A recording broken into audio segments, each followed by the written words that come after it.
Over to you. Hare Krishna, dear devotees, Danda Pranam to everyone. Thank you for joining the Gita session, Gita Gyan session in the morning. So before we start the session, let us take blessings from ISKCON Sheshadri, deities of ISKCON Sheshadripuram. Shri Shri Shri Jagannath Baldev Subhadramai Sudarshana Bhagavan ki jai, Vamanadev Bhagavan ki jai, Parshuram Bhagavan ki jai, Nitai Chaitanya Bhagavan ki jai, Panchatattva ki jai, Srila Prabhupada ki jai, Srila Gurudev ki jai.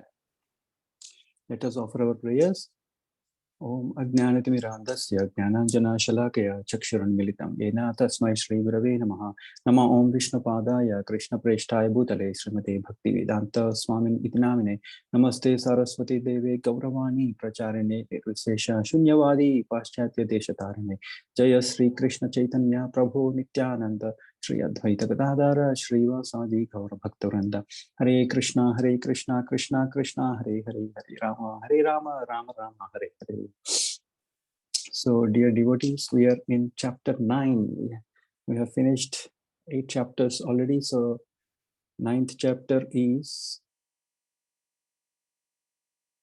Oh, I have updated the slides, our slides.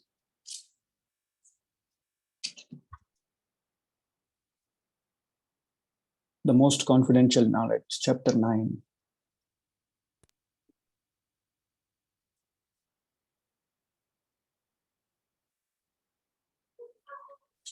So first we are discussing the first shloka of chapter 9. Shri Bhagavan Uvacha Idam Tute Guhyattamam Pravakshyami Anusoyave Jnanam Vijnana Sahitam Yajñatva Mokshayase Shubhat.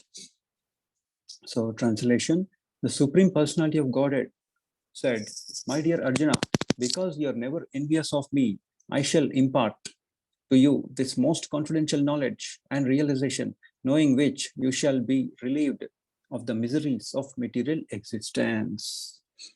Thank you. So here the most important thing, the word is anusuyave. Anusuyave means to the non-envious. Prabhuji, you can remove the screen. Thank you.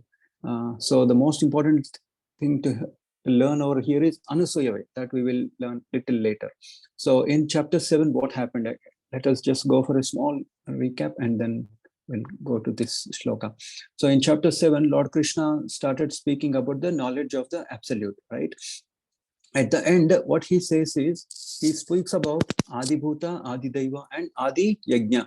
So Arjuna asks, oh my dear Lord, what are these technical terms? I am not able to understand. Then, so after this, the Lord explains us, he takes us through the 8th chapter, which is attaining the Supreme. And then again, as a continuation of chapter 7, he is explaining us about in this chapter 9. So this actually chapter 9 is continuation of chapter 7. So in 8th chapter, what was discussed, the Lord says, a devotee surpasses the path of light and darkness. So Arjuna asks, oh, can I also become a devotee like that? So that's why in chapter 9, the Lord speaks about how to become such a devotee, right? So, and in chapter 9, the Lord gives us the specific confidential knowledge needed to perform Bhakti Yoga. And the most important thing, as we spoke just now, is Anusuyave. Anusuyave means being non-envious. This can be known only by someone who is non-envious. And also in this shloka, the Lord is telling, he is not only telling us the most confidential knowledge, but also he is telling about his realizations also. And what will happen after, when we know this, he says, knowing this, you will be relieved of the miseries of this material existence. That we have to understand. So this chapter is, we have covered a lot of important chapters, but the Lord is telling this is the most important, right? And the most important thing is, everyone is suffering in this material world. The only problem is somebody knows about it, someone doesn't know about it. So that is the problem. So here the Lord is telling, who can know about the Lord? So who can know about the Lord? This can be only known, we can only know about the Lord who is constantly engaged in the service of the Lord, in the association of the devotees. That's what he's telling. The Lord is telling here that we can know about the Lord only when we are constantly engaged in the service of the Lord and in the association of devotees. That is most important thing. And then what will happen? We will be eligible to know about the Lord. So what will happen here? He gets the knowledge from within. The Lord will give the knowledge from within. And what sort of activities the devotee should do. And that particular activity will take him back home, back to Godhead. So see here, the Lord is telling. And the other thing, the first paragraph in Srila Prabhupada is telling that we can only know we can only know all these things from the association of the devotees, not through the association of mental speculators or academic scholars. Right? That is the most important thing. We can't know from them. We can only know from association of pure devotees. So and it is, Prabhupada also says, therefore association of pure devotees is very important and are considered very fortunate. So in the first chapter, the beginning of Bhagavad Gita is about first chapter, right? So from after first chapter, what happens is in the second and third chapter, the Lord talks about Guhya, right? Guhya knowledge. He gives us some confidential knowledge. In 7th and 8th chapter, he speaks about devotion service, which is Guhya Tara, which is more confidential.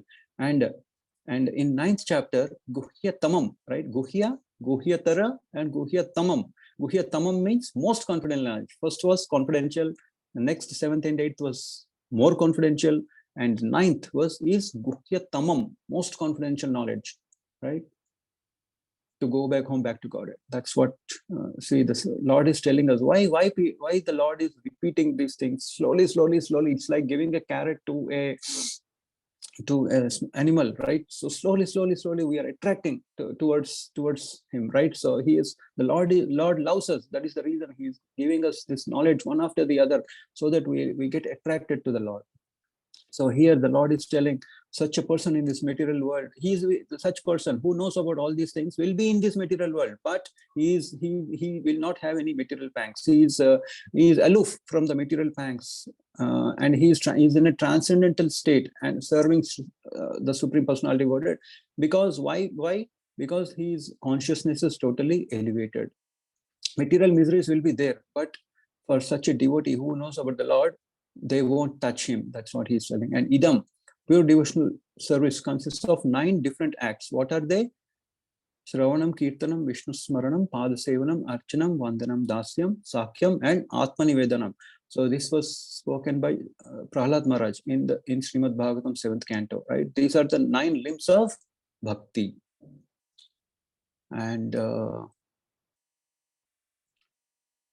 And what will happen when we perform all these 9 elements of bhakti? We become elevated to Krishna consciousness. And the other thing that happens is our heart gets cleansed of material contamination. Only then we can understand the Supreme Personality of Godhead. And only then how we can understand how to serve the Lord, right? That's what happens. The example. So when we do, for example, when we are chanting, what happens generally? What is the result of chanting, a proper chanting, when we do proper chanting? Whatever the attractions were there before in this material world, they become tasteless. That is the people sometimes asks, oh, we are chanting but nothing is happening. How do we know that we are doing the right process, whether we are understanding that this chanting is cleansing or not? It's actually very simple. Whatever was attractive before will become unattractive. That means our chanting is becoming good. That's how we have to understand. And next, the Lord clearly tells in this shloka, he's telling, we have to be non-envious.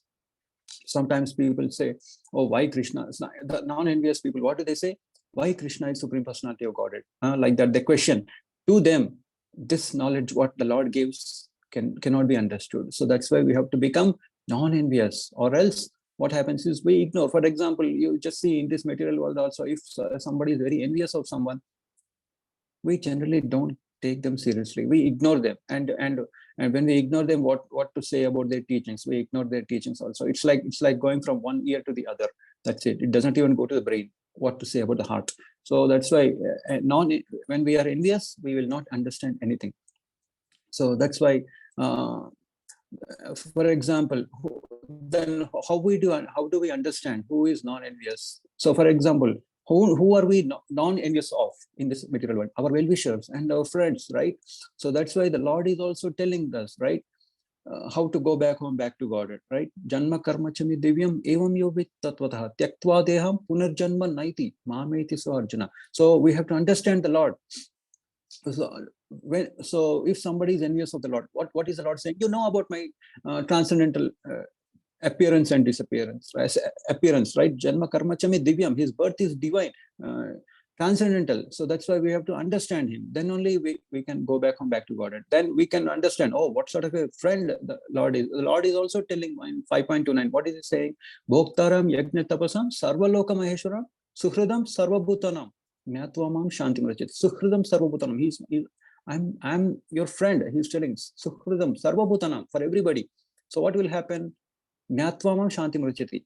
The result is you will be peaceful. You will be out of these material pangs. He's telling. So that's why I was listening to one lecture from Gauranga Darshan Prabhuji. He's telling in the Supreme Abode, a lot of plants are there, and Tulsi Mata is also there. All the plants, the flower plants and other plants, they all encourage Tulsi Mata so that she can serve the Lord directly. And also in the spiritual world, there are some birds, right? Peacock, cranes, parrots, swans. They're all in mode of goodness. And what do? They're all serving the Lord. But when a small bee is doing that sound, but what happens is they think, oh, the bee is also doing some service, so let us stop and let the bee do the service, like that. So they are not envious, and they're not belittling anyone, saying, oh, he's just a bee. So they're all encouraging each other in such a way that they will all serve the Lord. It's like that, so there is no envious in the Supreme Abode. So now let us discuss about two examples of what happens when we have envy. Chitraketu. So Chitraketu Maharaj, he actually wanted to have a child, but he has first wife. Then he tries to conceive, but he doesn't get kids. Then 10 wives, 100 wives, 1,000 wives, 10,000, 1 lakh, 1 crore wives, but no kids. So what happens is he totally is dejected, he's disappointed, and he is totally in pain. So one day Angira Muni comes to his kingdom and he asks, oh, what happened? Why are you so dejected? The Lord, Chitraketu tells him that, see, I have married so many wives, but I'm not having any kids. So Angira Muni does a sacrifice and he gives him sweet rice. So to the first wife, her name is called Kritagnitu, something like that, Kritagnitu. So after a long time, what happens now? After such a long time, she gets a son. She begets a son. So what happens is the 99,99,999 wives they feel very bad. And the Chitraketu, what he does is he gives all the attention to that wife and to that child. So all the wives feel bad, and they feel like, oh, he's neglecting us, and they also become morose, and they become envious. And what do? They poison the child. They give poison to the child, and the child dies. So why? The first thing about to understand about the child is he's innocent and he's harmless. But still, even for such a child also, they give poison, and the child dies. So what happens here is what envy does to a person is it brings destructive tendency in that person, and he loses all the intelligence. And they couldn't tolerate, right? So they couldn't tolerate. And what happens? They kill that child. So envy, what happens with envy is we lose all our intelligence. And also, you see, envious person, they never look happy. They lose their luster. That's one of the character of a envious person. And in 4th canto, Prithu, it is discussed about Prithu Maharaj. So Prithu Maharaj is doing Ashwamedha Yajna. Now he does all the 99 sacrifices, and he's just about to do 100th sacrifice of the horse. And then what does Indra also have done it already, right? So Indra has done this 100 Ashwamedha Yajna he does, and he becomes the king of heaven. Now what happens? He becomes envious. Oh my God, how can Prithu Maharaj? It's called Shatak Krutu, right? Shatakrutu. So how can Prithu Maharaj be Shatakrutu? I am the one. Nobody else can do that. And what he does? He doesn't come as a devotee. He comes as a thief, right? And he He doesn't come as a guest. He comes as a thief. And what does he do? He steals the horse. He understands. Actually, he is knowledgeful that, oh, this whatever is happening is happening as a worship. But he is envious of that whole process. And even though he's so intelligent, still he knows that this is a process of worship. It should be allowed to be done. But still, because of this envy, he does an offense. So why this happens? Because it was envy. Because of envy, this happens. So and what is the consequence of this? You lose all the intelligence and you lose all the luster. So that's why the Lord is telling over here that envy to the people who are envious. This commentary, whatever the Lord is telling, they will not understand anything, right? And one who criticizes the character of Krishna without knowing him is actually a fool. So in this chapter, we'll know a lot of confidential things the Lord will tell us, and the people who are envious will never be able to understand. So that's why when we understand about the Lord, so like Janma Karma Chain Divyam, he has done a lot of leelas. So through those leelas, we'll understand what the Lord, the greatness of the Lord. We'll understand the greatness of the Lord and what sort of a friend he is for us. So that's why we can remove our envy, and then we can start understanding that he's our friend, and then we can understand whatever the Lord is telling. So in the next shloka also, he discusses about the purest knowledge, which is everlasting, and it is joyfully performed. That we will discuss in the next shloka, dear devotees. Thank you. Any questions or comments we can take now? Thank you, devotees, for joining. Hare Krishna.